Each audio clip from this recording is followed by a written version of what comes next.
All right, time to get dinner started. First, I'm going to start with a hot pan, and I'm going to ladle this beef in a little at a time because number one, I don't want to get all the marinade in until later. I'm going to actually use the marinade to build, to deglaze the pan and to build the sauce and gravy with. But I also want to try to attempt to get half a sear. The one thing that is important to note here, though, that a wet meat doesn't sear. It doesn't give you that nice brown, hard incrustation that you like. So if you really want something to have a nice, hard sear, you're going to use a dry meat. Pat it dry, do whatever you got to do, especially if you're cooking like a steak or a roast and you want that nice, beautiful brown outside. You need to start with dry meat. Wet meat's not going to brown. It's not going to caramelize. It's just science. It is what it is. It's going to turn the color. It's going to have the Maillard process, which is the browning of the proteins. But as far as the caramelization, nah, it's not going to do that.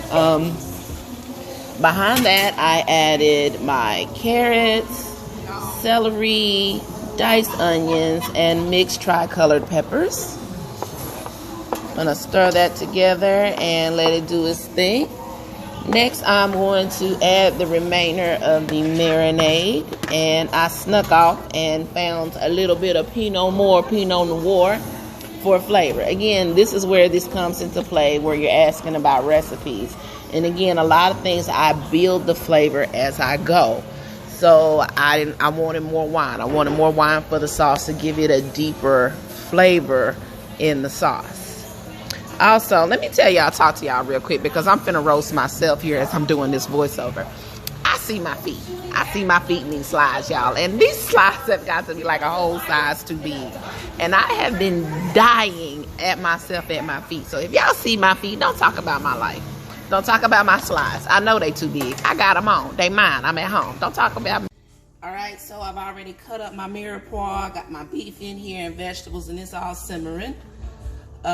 This is again why when y'all ask me about recipes, I put stuff in it, okay? Because in the searing process, I actually added some more red wine. I forgot to put the oregano in the marinade, so I'm gonna add it. Plus a couple of other herbs and spices in the cabinet. I'm trying to decide if I want to thicken this with a cornstarch slurry or a roux. I don't feel like making a roux. So, because that's just one more pan. But it goes from being a gravy to a sauce if I use a slurry. If I use a slurry, it's sauce. If I make a roux, then it's gravy. That's just it about that. We ain't worried about no gluten-free. It's just that making a roux is just one too many steps. With a cornstarch slurry, I can just do the water to the cornstarch, stir it up, add it to the pot, let it activate, and I got a thickened sauce. Like nothing. With the roux, I'm gonna have to go with a brown roux because it's a dark meat. I'm making a brown gravy, just a deeper flavor, and that's gonna take probably by the time I let this braise, the brown roux.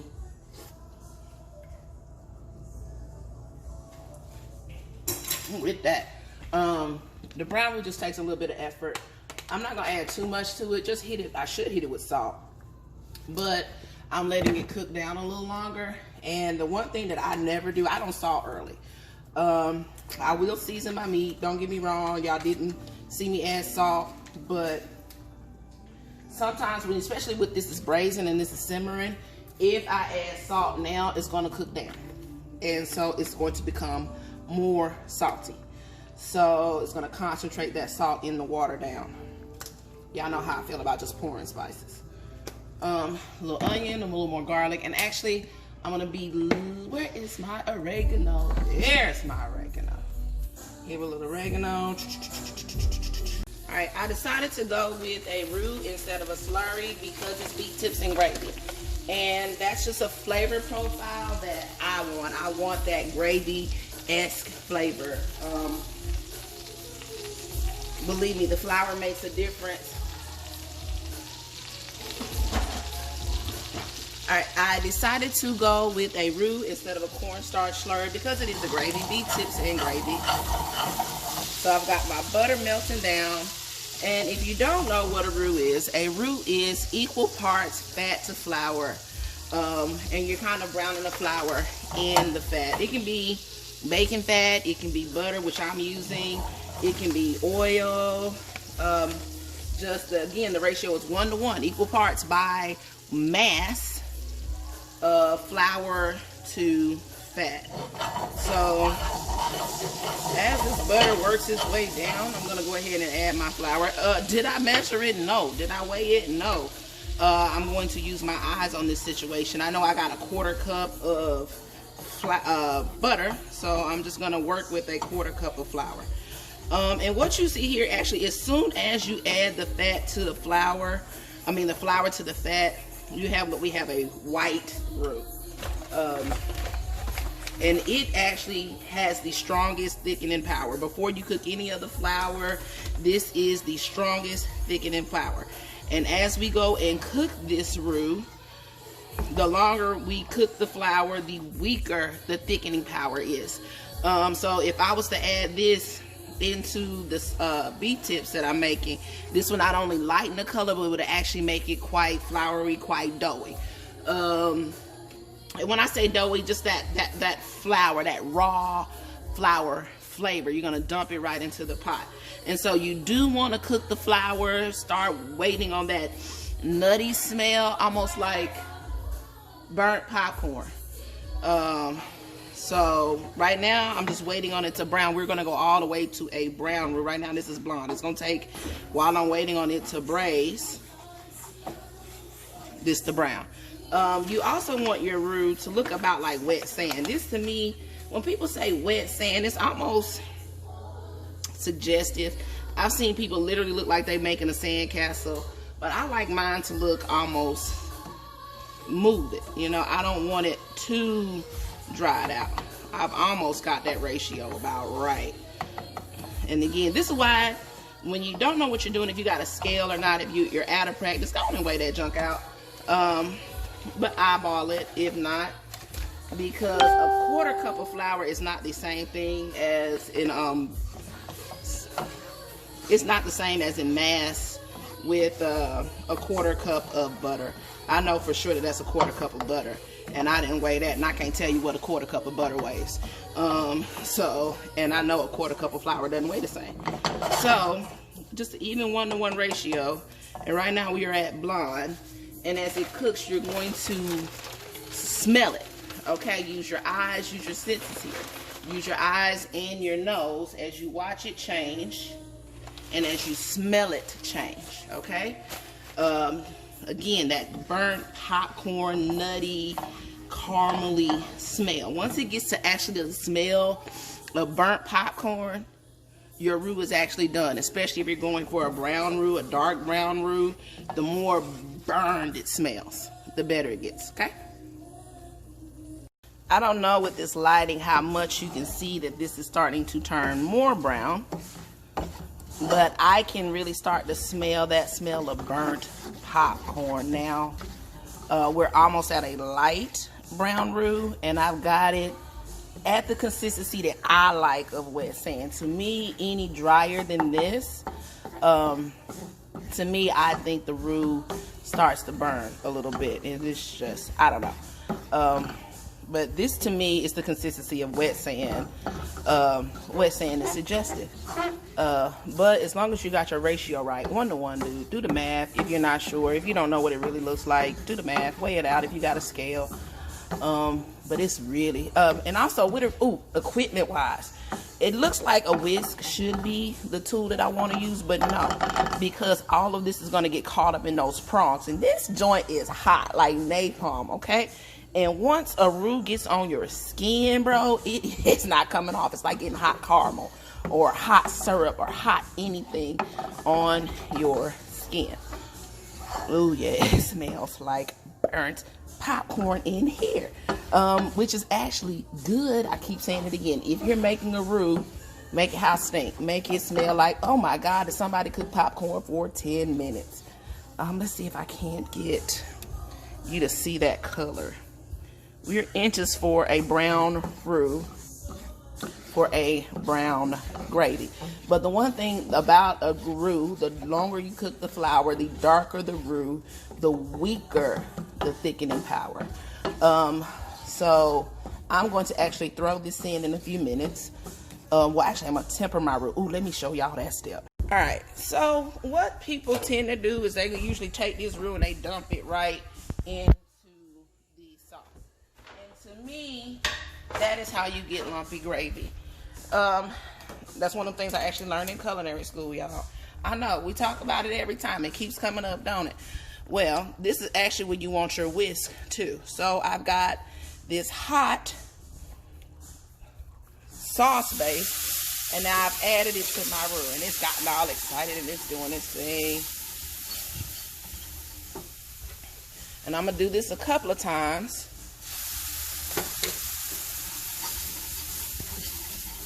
And make sure, oh, when you're doing this, make sure that whatever broth or sauce you're adding into the roux before you add it into the sauce is hot, because the whole purpose of me doing this is actually to keep my sauce over there from being too lumpy. So,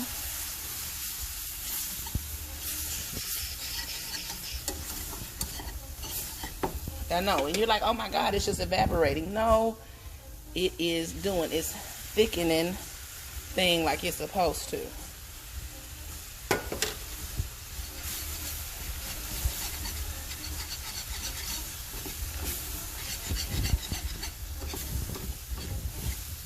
And then I'm going to take this. This is where that whisk come into play that y'all was worried about. But you see how that joint, and it sticks. And now I'm going to take this and put it back in my sauce.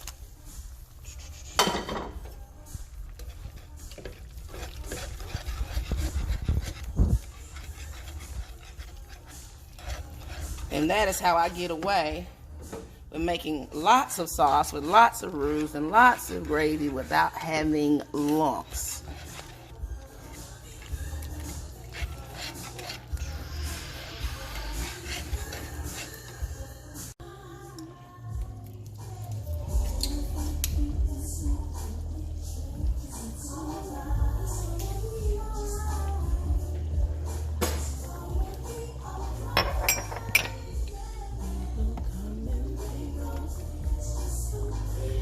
After adding the roux, what am I doing again? Seasoning. Why? Because you don't season a roux. You just don't. Butter, flour, the fat, whatever. You don't do that. Depending on what spices you are, depending on how much you got to brown it, you're going to mess around and burn them spices up in the roux. So I just don't use any heavy seasoned flour. I don't know if that's anybody else's rule of thumb, but that is a personal rule of thumb of mine that I don't season the roux. But adding the roux does still, even if you use a white roux or a brown roux, still adds that floury flavor to it. And a roux is not, you know, your end all be all step. Two, I've seen how people add a roux and then be like, here, we done. No, once you add that roux to the pot, you still gotta let that flour cook. Even, you know, especially if you're using lighter roux or a darker roux, you gotta let that come together, let that thickening power work. Just like when you saw me hitting that pan with the sauce from out the braise, and it was automatically tightening up. You gotta let the flour activate and do its thing. That's gonna be the catchphrase, huh? Do its thing. That's what it's doing. It's doing its thing. So I added a little more parsley. Again, I forgot to add oregano in the marinade, like I said I was. And so that's what that is. I'm not going to add any more marjoram, just to add another layer of flavor onto the pan. And remember when I said when I salt, last and kosher salt. I don't use table salt. I don't use iodized salt. I don't use light salt. I don't use sea salt. I don't use Himalayan salt. I don't kosher. The lady with the yellow, okay? It's not a lot, just a little. Finish it with the salt. That's also another tip. If you're cooking and you're adding and you're adding and you're adding and you're adding and you're adding, and for some reason it's just not coming together, and you just keep adding and you added, I don't know, herbs and spices, and you done added a stock, and you added a bunch of other things, and for some reason it still tastes flat, that's when you need to add your salt, because all of these other things are seasonings, spices. They alter the flavor, but the only true seasoning that enhances the flavor, that brings out the natural flavor, is salt. So once you've got everything together and it's like all the flavors are doing their thing, but they're not enhanced, they're kind of flat, they're kind of bland, so that last little hit of salt actually enhances everything that you got in the bowl, got in the pot, got in the whatever, and it brings out everything. It brings it all together.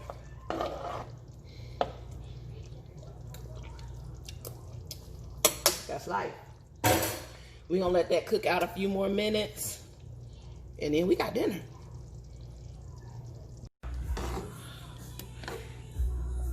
All right, you guys, it is done its thing, and it's all come together. Now I've got gravy, not sauce. Aren't we proud of myself?